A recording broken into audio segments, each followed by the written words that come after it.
Takole, naše prvo predavanje, pravzaprav začetek tega uvoda v elektrotehniko, bomo naredili skozi spoznavanje Lorencove sile.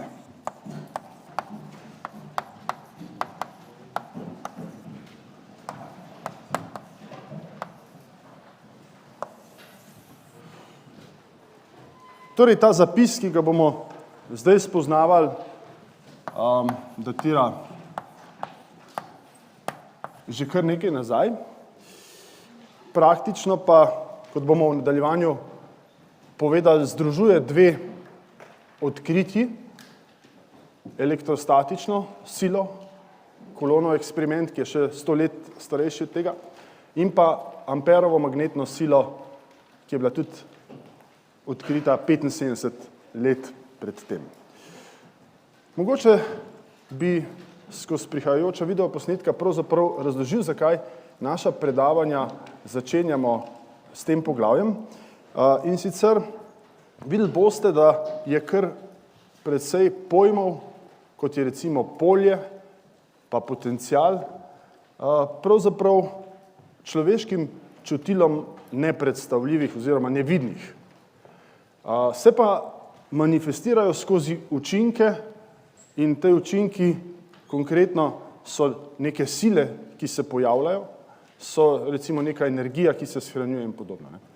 In da bi pač lahko na nečem otipljivem pravzaprav začeli, bi začeli s to, bi rekel, silo, ki združuje prej omenjeni dve elektrostatično in pa magnetno silo, in bi potem pravzaprav definirali vse te osnovne gradnike, ki jih bomo potem v nadaljevanju spoznali. Kot že zadnjič omenjeno, se bomo v prvem semestru ukvarjali bolj s področjem elektrostatike, tokovnih polj, potem v drugem semestru pa magnetizma. In dajmo si prosim kar za začetek pogledati 3 eksperimente. Prvi 3 pravzaprav bodo prikazovali, demonstrirali elektrostatično silo, tretji bo pokazal magnetno silo in potem bomo pravzaprav zapisali to kar direktno, ta izraz za Lorenzovo silo in razložili, kaj vse v njem nastopa, da definiramo prve količine z našega področja. Električna sila. Plastično palico zdrgnemo na elektrimo in tako ustvarimo presežek ene vrste elektrine. Ko naelektreno palico približamo kroglicam stiropora, nanje deluje električna privlačna sila zaradi razlik v količinah elektrin. Kroglice stiropora se zato oprimejo palice. Palica in kroglice stiropora so iz neprevodne snovi, zato se elektrine ne morejo izenačiti, ker niso gibljive. To je razlog, da se kroglice stiropora še dolgo držijo palice in ne odpadejo. Električna sila med naelektrenimi telesi. Stekleno palico z drgnjenjem ob krzno močno naelektrimo. Na prosto gibljivi osi je položena druga palica iz umetne snovi. Ko stekleno palico strani približamo plastični, med njima deluje privlačna sila. Plastična palica se zato prične približevati stekleni palici. Postopek večkrat ponovimo, da se prepričamo v delovanje privlačne sile, ne glede na to, s katere strani približamo stekleno palico. Ko stekleno palico naelektrimo, pride do velike razlike elektrin med obema palicama. Palici se privlačita, ker elektrine težijo k izenačitvi. Delovanje električne sile na curek vode. V stekleno posodo na mizi prosto pada curek vode, ki priteče po cevi. Z volneno krpo večkrat močno podrgnemo palico iz umetne snovi, ki se pri tem naelektri. Ko palico približamo curku vode, se ta ukrivi. Na plastični palici je namreč presežek elektrine v primerjavi z elektrino, ki jo ima voda. Zaradi prevodnosti vode pod vplivom električnega polja pride do električne influence. Na influiran naboj pa deluje privlačna sila, ki je tako velika, da preusmeri curek.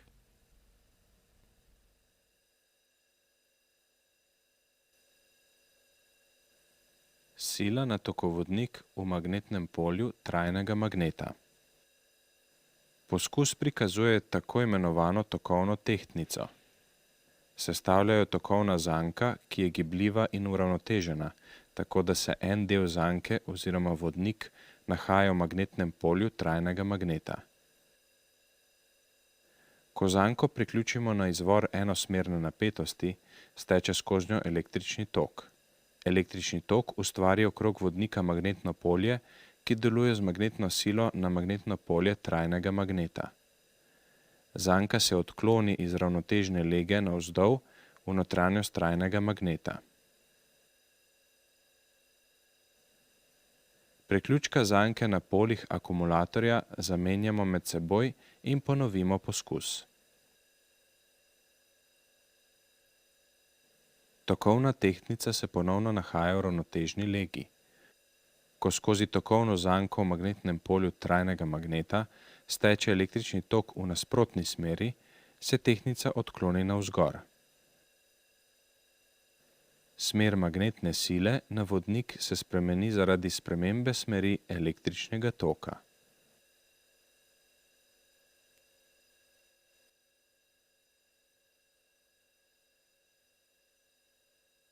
Takole, pogledali smo si nekaj eksperimentov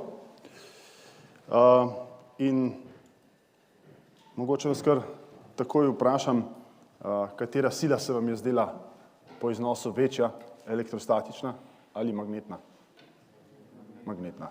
Ok. Ja, v principu je res tako, sicer seveda z določenimi parametri lahko vplivamo, da eno povečamo ali pa drugo zmanjšamo, ne? Ampak ne glede na to, obe imata kar precej pomembnih aplikacij. Mi si bomo še v nadaljevanju nekaj pogledali, predvsem bomo pa postavili teorijo v ozadju teh aplikacij. Recimo, marsikdo od vas je danes zjutraj mogoče si kakšen napitek pogrel v mikrovalovni pečici, kjer v bistvu uporabljamo dielektrično segrevanje, se pravi, sukamo dipole vode in jih spravimo v resonanco, zato da dosežemo gretje neke tekočine, vode in tako naprej. Po drugi strani imate vsi različne terminale, mobilne telefone, računalnike in tako naprej, kjer imamo zaslone. Zasloni delujejo na tekoče kristale, kjer zopet obračamo dipole in s tem, bi rekel, spuščamo svetlobo določene polarizacije skozi ali pa jo zastiramo. To so primeri elektrostatične sile, recimo praškasto elektrenje oziroma recimo potem nanašanje na elektrenih praškastih delcev na kovino, zato da potem to postavite v peč in imamo praškasto barvanje, ne. Po drugi strani magnetna sila od starih televizij, o katerih se mogoče še spomnite, kjer smo praktično na eni strani, bi rekel, krmili po horizontalni in vertikalni osi žarek elektronov, ki je risal točko na zaslon, pa potem vsi motori, to pa so primeri magnetne sile, recimo pralni stroj, pa mešalnik in tako naprej. Tako da obe sili sta za nas pomembni, ne. In mogoče bi kar začel s tem, kar je Lorentz zapisal, ne. Takole izgleda ta enačba, torej Q krat E plus V vektorsko B in pa torej vektorski znaki, mogoče če še tukaj zapišem indeks, tale L ne označuje Lorentzovo silo in bi mogoče spregovorili kar po vrsti o posameznih količinah, ki jih tukaj spoznavamo, ne. To se pravi, bi rekel, te oznake, Q, E, W, B, so neke fizikalne količine, pogosto v tehniki jim rečemo tudi veličine, v fiziki pogosteje rečejo količine, Ne glede na to, kaj boste slišali, boste si predstavljali, ne, da gre v bistvu za fizikalne količine, ki pač potem definirajo, koliko nečesa po iznosu oziroma kakšno enoto imajo. Ne. In bi mogoče kar začeli na levi strani, imamo silo, vi ste silo spoznavali že v srednji šoli kar podrobno, veste, kaj s silami lahko počnemo, veste, da jih lahko razstavljamo, seštevamo in tako naprej. Veste pa tudi po drugi strani, da je sila vektor, se pravi, v principu lahko mi količine razdelimo na skalarje, ne, recimo temperatura je bil primer, ali pa tule kasneje bo naboj, primer skalarja, ki ima samo neko vrednost, lahko je pozitivna, negativna, nič, kakorkoli že, ne. In pa imamo vektorske količine. Ne. Vektorske količine pa so tiste, ki imajo poleg neke jakosti tudi smer in pa prijemališče. Ne. Se pravi, v principu to pomeni, da če smo v nekem koordinatnem sistemu, potem nam v bistvu taka količina pove, koliko kaže v vseh smerih koordinatnega sistema, recimo v kartezijevem koordinatnem sistemu, koliko kaže v smeri x osi, y osi in pa z osi. Ne. Tako da tole je v bistvu vektor. Ne. Ok, zdaj mogoče prva stvar, ki bi namenil nekoliko več besed, je naboj. To se pravi, če gremo kar po vrsti Q, tole je električni naboj. Vi ste ga pri fiziki označevali tudi z malo črko E, tukaj pri elektrotehniki ga označujemo z veliko črko Q. Sicer pa ga imenujemo, ali pa pri fiziki ga pogosteje nazivajo kot naboj, električni naboj, pri elektrotehniki ga bomo poimenovali tudi elektrina. In dajte prosim se praktično ne toliko osredotočati na sama imena, ampak bolj na pomen. Ne vas pač ne moti, če enkrat rečemo temu naboj, enkrat elektrina. Jaz bom namenoma te izraze tudi malo, bi rekel, mešal med sabo, da se na vse to navadimo. Morate se zavedati, da sam proces elektrenja lažje poimenujemo elektrenje, ne? Ali pa telo naelektrimo, težji pa rečemo, da nekaj nabijamo ali pa nabijemo. Ne? Torej, ta izraz je mogoče bolj priročen, elektrina, in zato ga tudi pogosto tukaj uporabljamo. Ok, zdaj nekaj besed o naboju. Kaj naboj je zelo težko povedati. Bomo malo kasneje povedali, kdo ga določa in kako ga določa. Pa vendar, podobno kot masa, ne, pri fiziki, naboj, je pač neka lastnost, ki jo pripišemo delcu zato, da v naših modelih skušamo razumeti njegovo obnašanje. To se pravi, naboj je nekaj, kar izvira iz delca samega, ne, in če se samo spomnimo vašega znanja, srednješolskega znanja, kemije, pa tudi že verjetno marsikdo v osnovni šoli, tam ste srečevali Bohrov model atoma, za katerega ste povedali, da ima v središču recimo neko jedro. Jedro sestavljajo različni delci, in sicer so to pozitivno naelektreni delci protoni, in že takrat ste praktično povedali, ne, da je njihova značilnost, da so pozitivno naelektreni. In potem imamo še neke električno gledano nevtralne delce, ki za nas v elektrotehniki niso tako zanimivi, ne. To so nevtroni, potem pa imamo okoli tega jedra nek omot elektronov. Za elektrone ste znali povedati, da so negativno naelektreni in da krožijo okrog jedra v takih lupinah. Ne. Zdaj znali ste tudi povedati, koliko jih je na posamezni lupini, ne. In sicer, da sta na notranji lupini 2, pa potem 8, pa 18 in tako naprej. Ne.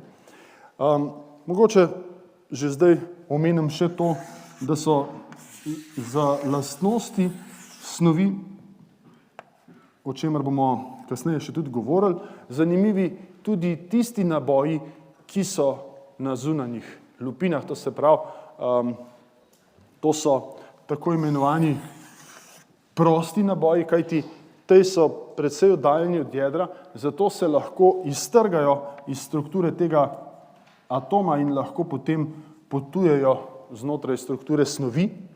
Te so gibljivi, ne, in bi rekel, nam praktično ločujejo snovi na tiste, ki prevajajo električni tok in jih bomo tam čez kakšen mesec poimenovali prevodne snovi, prevodniki, in pa na tiste snovi, ki teh prostih elektronov nimajo ali pa jih nimajo toliko v izobilju, tistim bomo rekli, da so izolanti električno gledano, ne.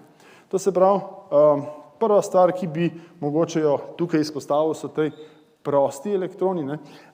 Potem pa še ena stvar, v principu ste povedali, da je vsak atom navzven električno nevtralen, to pa zato, ker toliko, kolikor ima pozitivnih nosilcev naboja tukajle v jedru, toliko ima negativnih nosilcev naboja v ovoju, ne.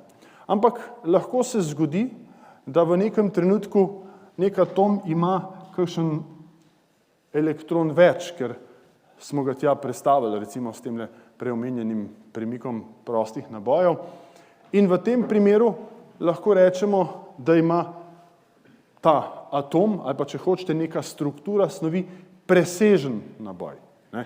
In ta presežen naboj je tisto, kar sem imel v mislih prej, ko sem govoril, da snov naelektrimo, ne. Se pravi, dodamo presežne naboje in ta snov naelektren ali pa ta objekt potem je naelektren, ne. Okej, par besed bi zdaj namenili, koliko je pravzaprav vrednost tega naboja, torej koliko je vrednost tega pozitivnega oziroma negativnega naboja.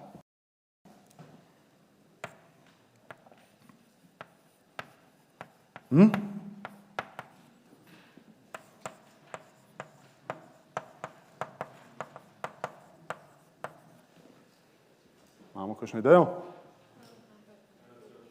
Bravo. Torej, označili bomo to kot vrednost osnovnega naboja, ki je, kolega lepo povedal, 1,6 krat 10 na minus 19. Zdaj pridemo tudi do enote za naboj in ta enota je v elektrotehniki poimenovana po kulonu. Sicer pa je čisto ekvivalentna enota, ki se pa v fiziki uporablja amper sekunda in tudi mi bomo oboje uporabljali. Okay. Sicer pač bi rekel, potekajo raziskave tudi v smeri, da bi našli kaj manj kot tale naboj, ampak za naše razumevanje bo dovolj dobro, če si predstavljate, da je to najmanjši možen naboj. Zato sem zapisal, da je naboj kvantiziran. Kvantiziran pomeni, da imamo najmanjši delec ali kvant, ki je tok, kot smo zapisali tukajle. Torej, to je v bistvu najmanj, potem pa imamo n-kratnik tega naboja. Recimo imamo lahko dva presežna elektrona in bo potem naboj na nekem objektu dvakrat pa negativen predznak pa tole, ne. Pa imamo lahko trikratnik, štirikratnik, ne. Ne moramo pa si zmisliti poljubnega naboja, vsaj pri tehle majhnih vrednostih ne. Zdaj, za tiste, ki mogoče bi radi kakšno predstavo imeli, ne, tukajle vidite, imamo stopnice, ne. Te stopnice so kvantizirano gibanje v višino. Se pravi, lahko sem na temle nivoju, lahko se pa dvignem za eno stopnico više, ne morem pa stati vmes med tema dvema stopnicama, ne, ker bi potem padel dol na nižji kvant, ne. Za razliko od neke zvezne funkcije, ki jo imamo tule. Če si predstavljate na tej strani, kjer je klančina, praktično to pomeni, da se lahko postavim na poljuben nivo. To bi bila zvezna funkcija, tamle pa kvantiziran pristop, ne. Okej, zdaj, mislim, da si to znate predstavljati, predvsem si pa znate predstavljati, da če mi govorimo o nekih večjih vrednostih, ne, pa še vedno to ne pomeni, bi rekel, da imamo naboja kilokolone, ampak tudi, če pogledamo recimo mikrokoloni v primerjavi s tem, kar je 10 na minus 19, veste, da vsebuje očitno ogromno nekih nabojev, recimo nekih pozitivnih nosilcev naboja v tem primeru, kar pomeni, da praktično to lahko rečemo, da so tej kvanti praktično drobiž, oziroma da so zelo majhni. Ne. Ok, to se pravi, lahko se še zapišemo nosilci pozitivnega naboja, protoni smo ugotovili in nosilci negativnega naboja so elektroni. Tukaj bi pa lahko napisali še tisto, kar sem tudi povedal, da je naboj pravzaprav enako n krat e nič, a ne, tole n je neko celoštevilsko število. Ne. Ok. Mi bomo, bi rekel, to znanje o naboju, kar smo zdaj povedali, prihodnjo uro nadgradili še z porazdelitvami naboja. Ne. Se pravi, povedali smo zdaj, kaj naboj je, kot tista osnovna stvar, ki jo moramo poznati, potem bomo pa malo spregovorili o tem, kje in v kakšnih oblikah, to se pravi, postavili bomo modele, se naboj nahaja. Ne. Prav, potem pa imamo naprej. In sicer imamo tukajle črko E. E je v bistvu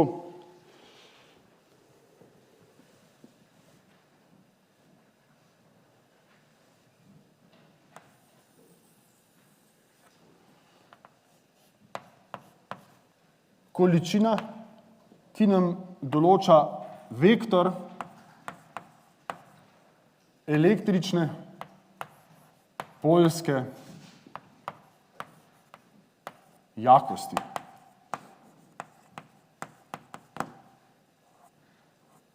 Ok. Zdaj, ne mislite, da je to vse, kar smo mi povedali o E-ju. Mi bomo o tem, bi rekel, čez kakšen teden do 2 tedna spregovorili od tega, da ga bomo definirali in tako naprej, da ga bomo upeljali. Zdaj samo malo, bi rekel, skupaj zlagamo stvari, da povežemo na eni strani silo, ki ste jo videli skozi eksperiment, z tem, kar je v ozadju, pa to ni vidno. Ne. Tale vektor električne poljske jakosti je v bistvu količina, ki opisuje električno polje. Bi rekel, na prvem mestu bi vam želel povedati, da je električno polje en tak pojem, ki morda ga niti niste toliko srečevali v preteklosti, se pa nanaša na stanje prostora. In to nevidno stanje prostora. Ne. Pravzaprav lahko povem, da je to polje vpeljal Faraday in vi verjetno Faradaya poznate tudi skozi elektrotehniko, skozi indukcijo. In on je bil prvi, ki je nekako napeljal, da očitno mi, če delujejo sile, imamo v prostoru neko stanje prostora, ki vpliva na ta naboj. In ta produkt nam bo dal odgovor na to vprašanje, kakšna bo sila. Okay? Se pravi, polje kot tako je precej abstrakten pojem, ki ga mogoče niti ne definirate v srednjih šolah, poznate ga mogoče bolj iz kakšnih znanstvenih filmov, kjer govorijo o gravitacijskem polju in res, podobno kot imamo mi tukaj električno polje, pa čez nekaj trenutkov magnetno polje, imamo lahko gravitacijsko polje. Saj, če pomislite, pa bom to paralelo še enkrat kasneje orisal, tukaj povsod okrog nas deluje gravitacijska sila. Pa vendar je prostor navidezno prazen, če pa dam v ta prostor to kredo, pa jo spustim, bo padla dol. Kar pomeni, da tukaj, kljub temu, da ničesar ni, kažejo neke silnice gravitacije navzdol. Okay? In podobno je tudi pri nas, mi se bomo pogovarjali da v prostoru nekaj je, nek opis, ki mu rečemo polje, ko damo pa naboj v to polje, nam ta produkt določa, kakšna bo sila na ta naboj, na ta objekt. To se pravi, ločujemo na eni strani na polje, na drugi strani na objekt, ki ga damo. In ta objekt v gravitacijskem polju prej je bila ta kreda, ki sem jo semle noter vstavil. Zdaj, električno polje je pač ves čas prisotno. Zemeljsko električno polje, sam za en občutek, so vrednosti tam 100 voltov na meter, pa do nekaj kilovoltov, 10 kilovoltov na meter, kadar so nevihte in kadar je to polje zelo veliko, potem pride do enega efekta, ki ga vi poznate, to se pravi, v naravi se lahko zgodi, da je to strela, ali pa recimo, če hodite v nekem suhem prostoru, pa se vam nabira statična elektrika, potem včasih, ko se česa dotaknete, pride do majčkega preboja iskre. To se pravi, tam mi dejansko vidimo, da nekaj je, drugače pa tega polja mi ne slišimo, ne vidimo, ne vohamo, ne čutimo. Ok, torej, znate si približno predstavljati vrednosti tega polja. Zdaj, če gremo naprej, potem imamo tukaj v tej enačbi tale dvojni V, za katerega bom zapisal, da je vektor hitrosti gibanja delca.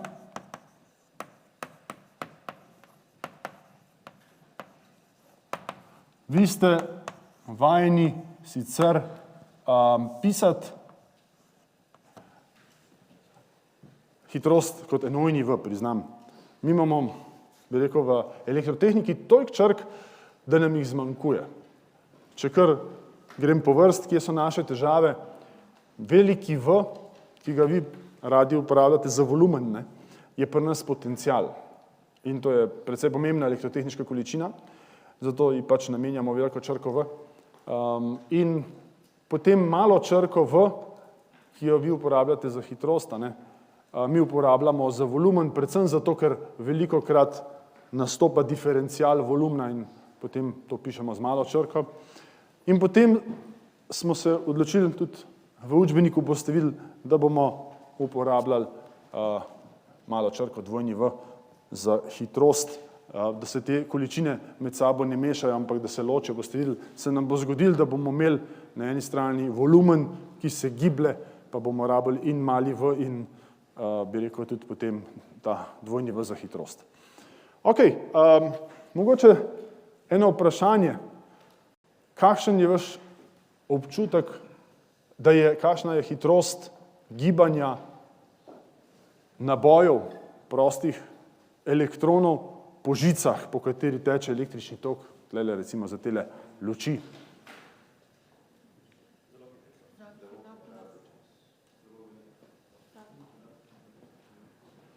Veliko stvari sem slišal, tudi pravilne odgovore.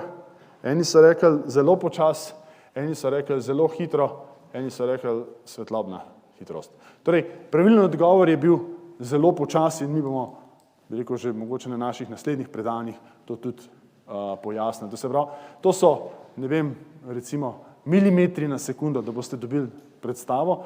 Zavedati se morate, da je teh nabojev prostih elektronov, kot bomo malo kasneje videli, v snovi ogromno. In ta roj potuje zelo počasi, zato da dobimo, bi rekel, en tak električni tok. In to je ta hitrost, ki jo tukaj omenjamo. In potem naslednja količina, ki jo tukaj imamo, je B.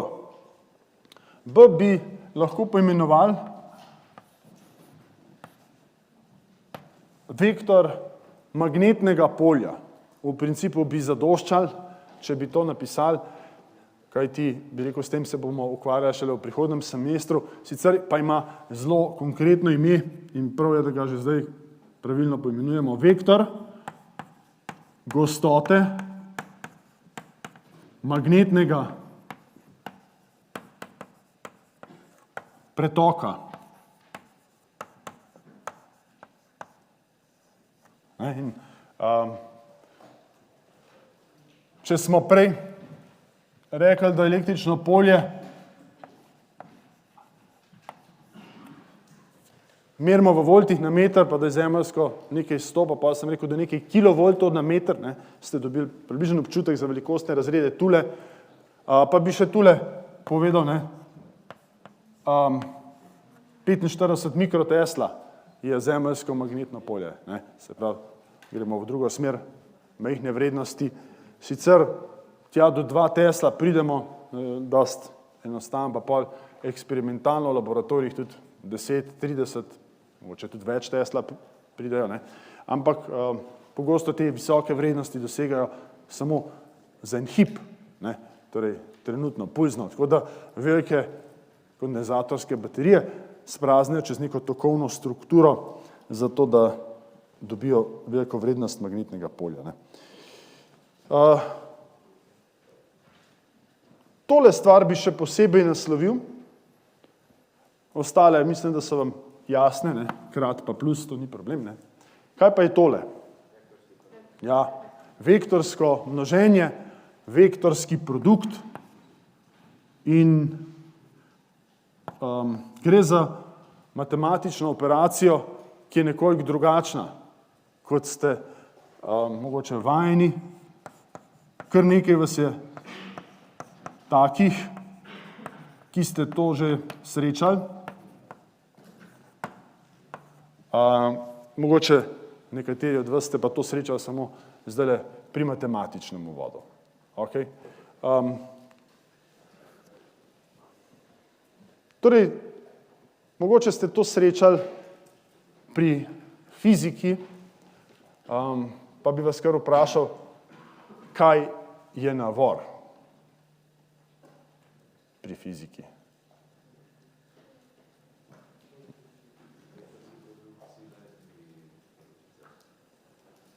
Ok, kolega je pač povedal, blizu, ja. Mislim, da ste navor označevali kot M, moment, in največkrat mi odgovorite, podobno kot je kolega, torej, da je to sila krat ročica, in kolega je naredil korak naprej in je rekel vektorski produkt sile in ročice.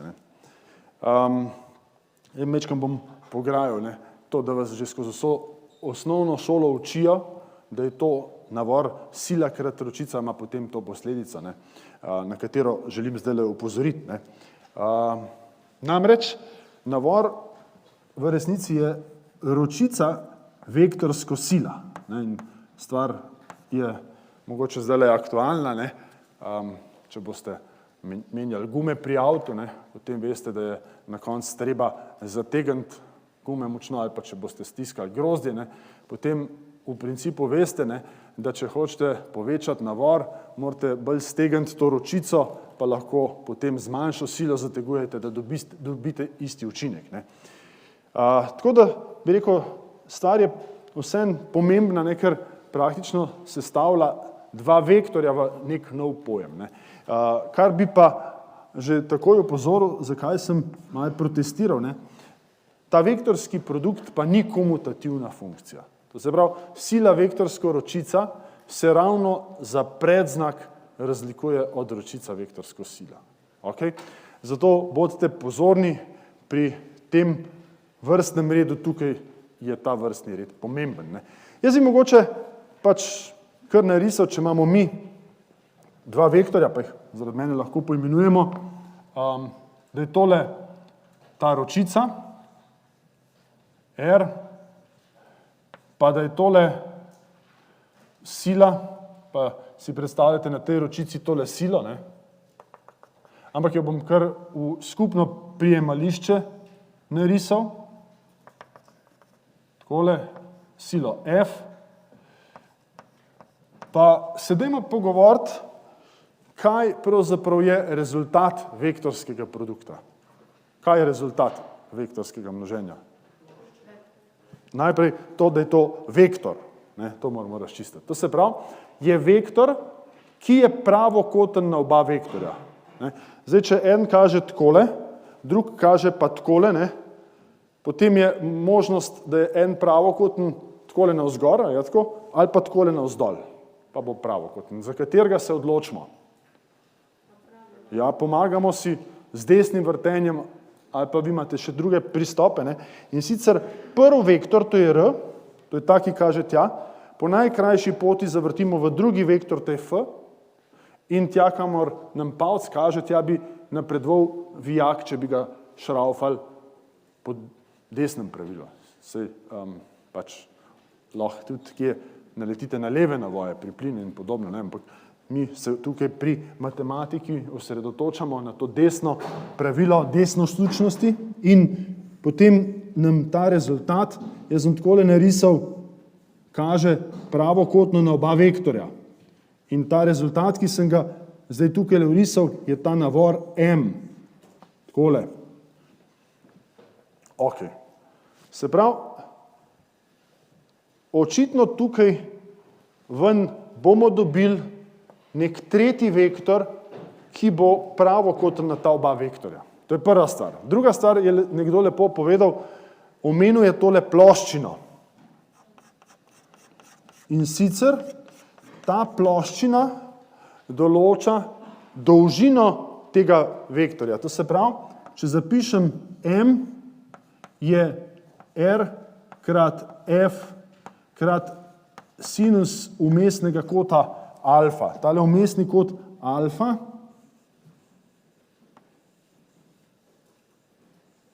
nam pravzaprav določa, ne, tale formula nam določa ploščino.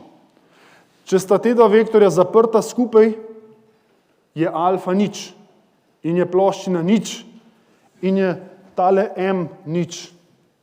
Če sta te dva vektorja pravokotna, potem v principu veste, da je takrat alfa 90 in da je sinus pri 90 največji. Če jih raztegujemo naprej, se ta ploščina zopet zmanjšuje. Ne? To se pravi, vektorski produkt je nekaj, kar boste pač mogli nekako osvojiti. Mogoče ob isti priliki še to omenim, ne? Tukajle sem pisal M kot vektor, tukajle pa M brez vektorskega znaka in bi kar zapisal, da to pomeni absolutno vrednost oziroma dolžino vektorja. Ne? In ta dolžina vektorja je sorazmerna tej ploščini. Ne? Dajte to razumeti v nekem prenesenem pomenu. To se pravi, sorazmerna je ploščini. Niso to kvadratni metri, ampak pač njena številska vrednost je sorazmerna tej ploščini. Ne? Se pravi, to, kar sem hotel reči, absolutno vrednost pišemo tudi takole, da damo vektor med dve taki pokončni črti, ne? In ta simbol nam pove, da je absolutna vrednost enaka temu. Takole, zdaj bi morda še par stvari naslovil v zvezi s temle, ne? Preden bomo stopili kakšen korak naprej.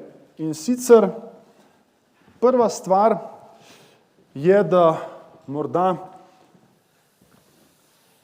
opravimo tale produkt.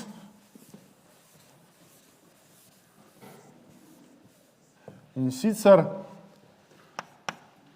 bom še enkrat zapisal, da je to Q krat E plus Q krat V vektorsko B. Tole je, kot rečeno, vektorski produkt, množenje skalarja z vektorjem. In tukaj je množenje skalarja in vektorja. Ne? Ok, tale stvar je tisto, iz česar bomo izhajali v prvem delu, to je električna sila, ki ste jo videli v prvih 3 eksperimentih. Coulomb je bil tisti, ki je te eksperimente počel in mi bomo prihodnji teden, danes teden, vstopili pravzaprav v to poglavje. Boste čez nekaj sekund videli, zakaj mu bomo rekli poglavje elektrostatike, s katerim se bomo ukvarjali precej časa, mogoče 70% časa v tem semestru. Elektrostatika je tisto, kar definira pravzaprav tale del, oziroma Fe je Q krat E. Tale drugi del je pa Amper s svojimi eksperimenti ugotavljal, da imamo še to drugo silo, ki ste jo videli pri zadnjem poskusu prej na videoposnetku, in sicer je to magnetna sila. Amper se je ukvarjal z eksperimenti z tega področja magnetne sile. In to je tisto, s čimer se bomo pa mi ukvarjali v drugem semestru tega predmeta, pri osnovah elektrotehnike 2, kjer se bomo naslonili na Amperovo magnetno silo. Še nekaj stvari. Očitno tukaj je, da ima naboj neko hitrost gibanja. To se pravi, tole dvoje skupaj bom označil kot gibajoč naboj.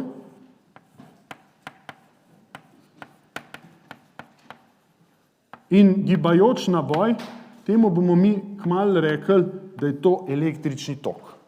To se pravi, v tem uvodu, preden bomo vstopili v prvo poglavje elektrostatike, bi vas rad nagovoril z dvema količinama, ki jih bomo spoznavali, oziroma smo že začeli spoznavati. Danes smo se že srečali s tem, kaj je naboj. In v prihodnji uri bomo govorili o porazdelitvah naboja.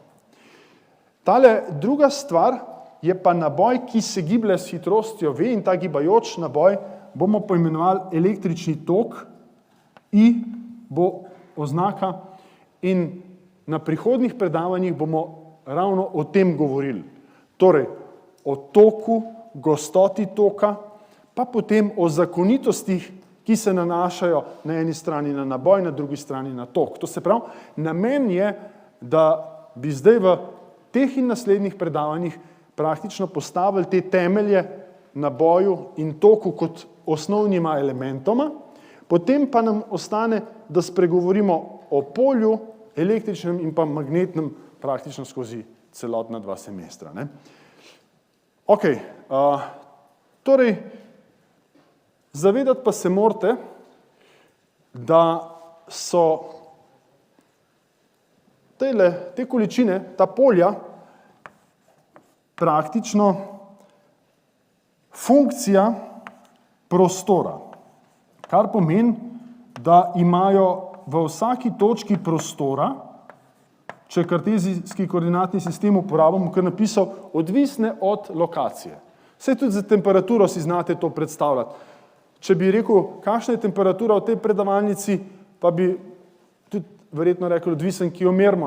Zdaj, lahko je tamle spodaj nižja, tamle na vrh višja, tamle v središču med malami višja, bolj pri stenah nižja in tako dalje. Se pravi, moramo za vsako točko povedati, kakšna je temperatura, moramo za vsako točko povedati, kakšno je polje, pa vendar se zavedajte, da vsako tole polje celo ima 3 komponente.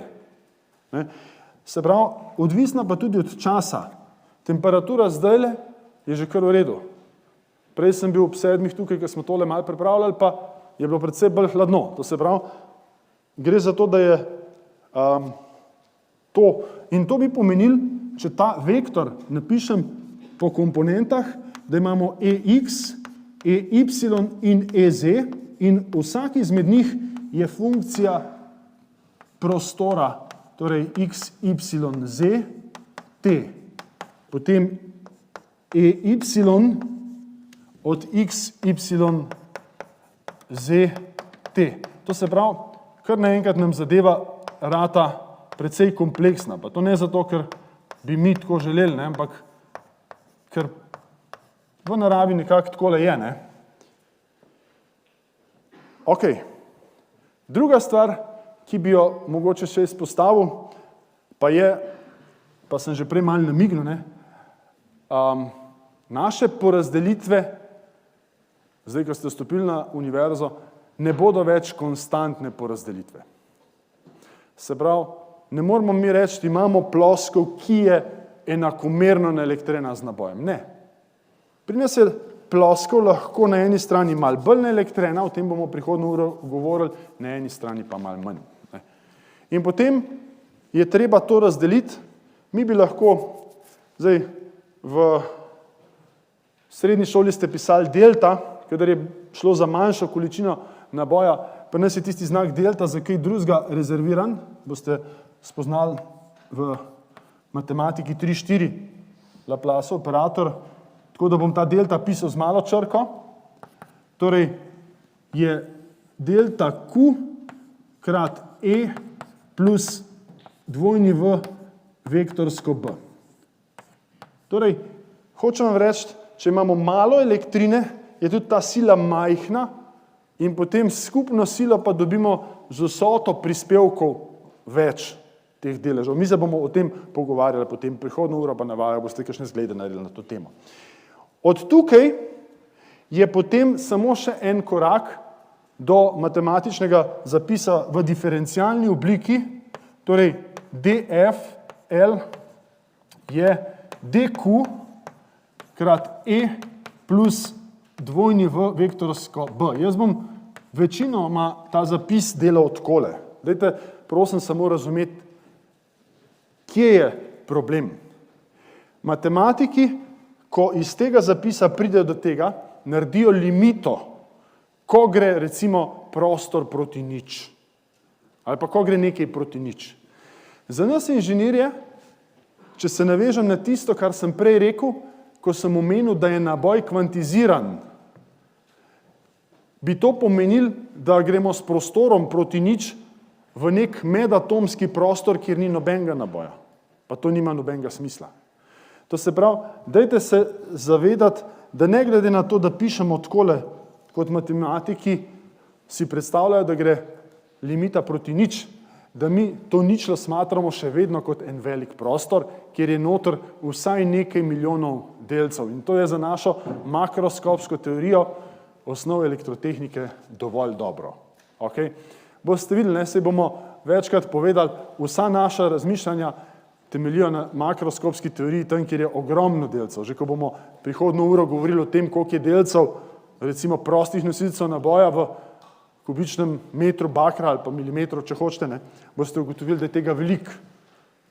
Prejle ste tudi videli, ne, da ta naboj 10 na minus 19, ne, vse nas ta kvant ne zmoti. Ne.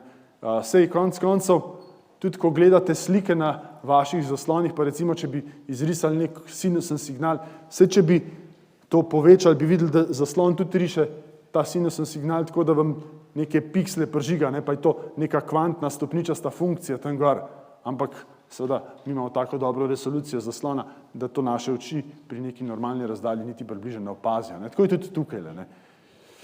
Evo, tokle besed zdaj o Lorentzovi sili, za katero smo rekli, da nam manifestira v bistvu te pojave elektrotehnike z področja, bi rekel, električnega in magnetnega polja v neki vidni obliki. Kakšno vprašanje?